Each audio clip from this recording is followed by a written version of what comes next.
Olá, seja bem-vindo ao canal Direita em Pauta. No vídeo de hoje, iremos ver Daniela Lima falando sobre a rejeição eleitoral ao Lula, alavancando os herdeiros políticos de Bolsonaro, como Tarcísio de Freitas e Michele Bolsonaro.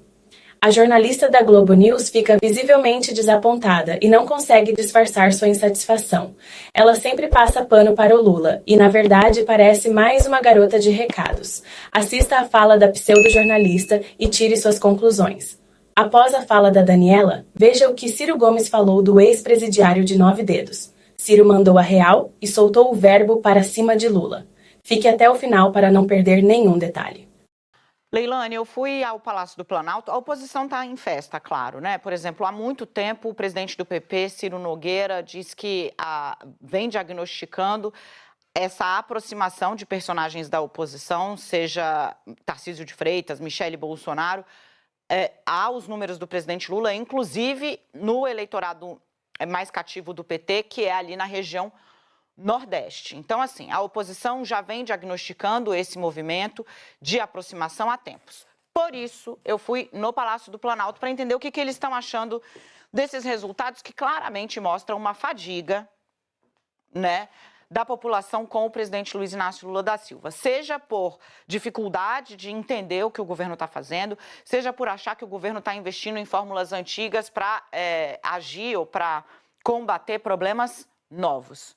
No Palácio do Planalto, o discurso é assim: a gente ainda não está alarmado, não, porque o Instituto da Reeleição é um instituto muito forte no Brasil, ou seja, ele está no governo, ele tem a máquina pública e isso faz a diferença.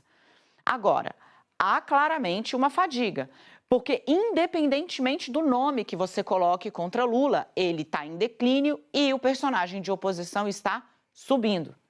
Isso mostra, não é a força exatamente de quem está do outro lado, embora em alguns personagens ateste sim, Tarcísio e Michele, por exemplo, mas uma fadiga, um problema com o homem que quer disputar a reeleição, com quem está no governo.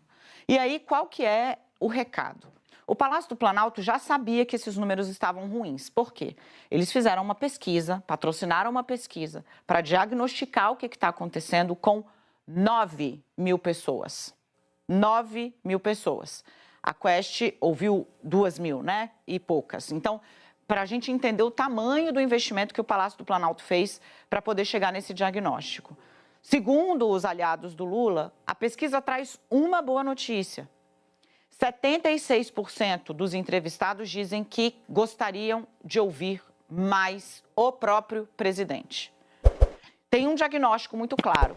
Essa sequência de agendas internacionais deteriorou também, porque tira o Lula de cena e a percepção de que ele não está preocupado, né, com as coisas aqui em momentos de crise, porque o Brasil vem a soluços há muitos anos, desde 2013, pensemos assim, em que a gente vem soluçando.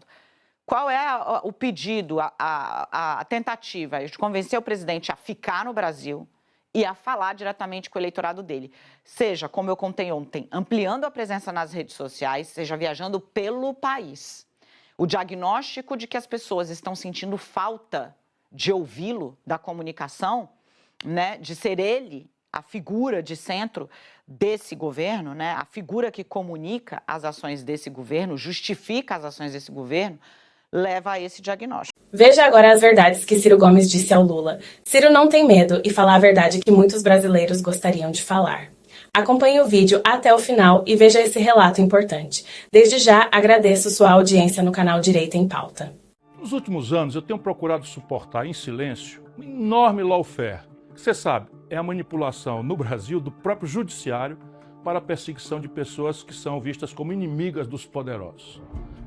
Muitos processos artificiais são movidos contra mim pelos políticos agentes dos agiotas que chupam o sangue do povo brasileiro.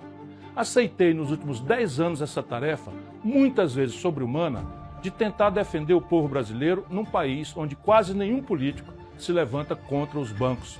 Agora, finalmente, o maior dos agentes dos agiotas, o presidente Lula, ele mesmo, do alto da sua covardia e manipulando o próprio poder da presidência da República, entra nesse jogo judicial na tentativa de me calar.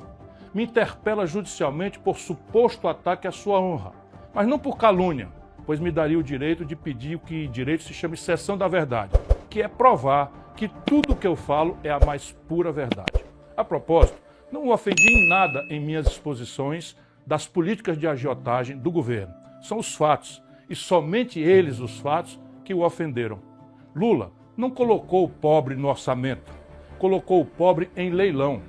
Todo o povo brasileiro virou um imenso banco de dados e ativos a serem negociados com bancos agiotas para roubá-los de todas as formas possíveis a partir da taxa de juros mais alta do mundo.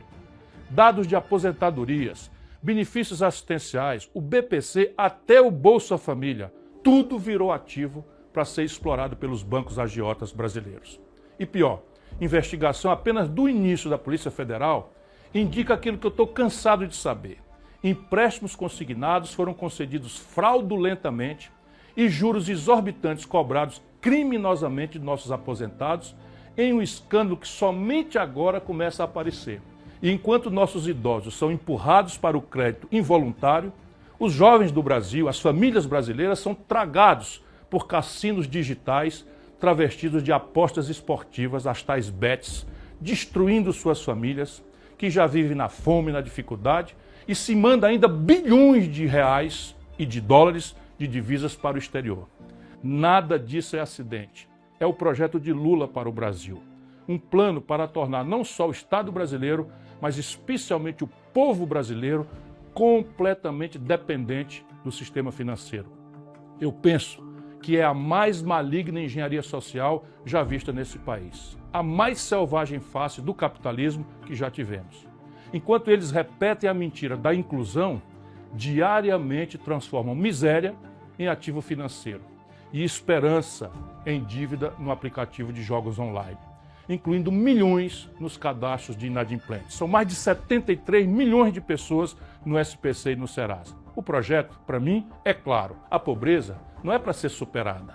A pobreza virou um ativo a ser explorado politicamente e financeiramente. A pobreza é o negócio do governo Lula. Os bancos, os seus beneficiários. Não me calarei. Não podem me intimidar. Quem não tem rabo preso, nem pretende ser candidato a mais nada, a não ser a defender o povo brasileiro, vou lutar até o último dia da minha vida.